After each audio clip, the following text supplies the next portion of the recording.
All right, let's talk about the director, Antoine Fuqua. I don't know how to say his name, but he seems like an awesome director. He did Training Day, and he also did The Replacement Killers. That's one of my favorite movies. It's awesome, action-packed, and fun. This movie has less fun, but it's awesome. The perfect action movie. Tons and tons and tons of violence, guns, explosions, guys getting their asses shot off, just bullets raining down on civilians. It's an unusual movie. You don't normally see that, and that's why it's a little bit fresh and amazing. All right, let's talk a little bit about the villain in this movie. He was amazing. The last time I saw this actor, he was in Die Another Day. He was the Bond villain who had the diamonds blasted into his face. I love Bond villains that have something that's easy to remember about them.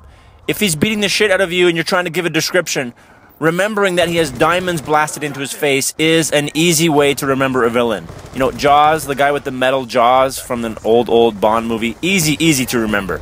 The best villains are those type of villains. And this guy is that guy. Muscular, Asian, badass.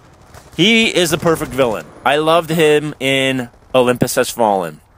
Let's talk a little bit about tampon television commercials. Most of you out there don't have a vagina that bleeds every single month for 6 or 7 days. Let's be honest, we don't like tampon commercials.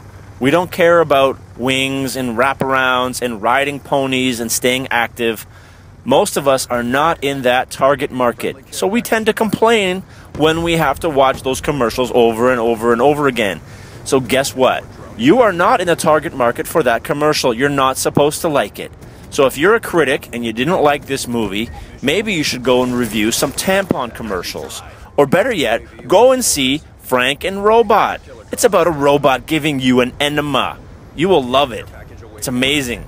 I just love the word enema when I'm talking about film critics that didn't like this movie. Go and fuck yourself in a fucking elevator. Let's talk a little bit about the plot of the movie. Is it a realistic plot?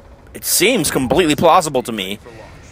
And there are some tricky elements to it. I'm not going to give anything away, but breaking into the White House and taking the president isn't the ends to their means. They don't need the president. No one is going to do anything with the president. Basically, once the president is captured, his life is forfeit. He knows it. He's a tough guy. He's like, do not negotiate with these terrorists. You know, he's a tough guy. Aaron Eckhart is a bit of a badass. I respect him.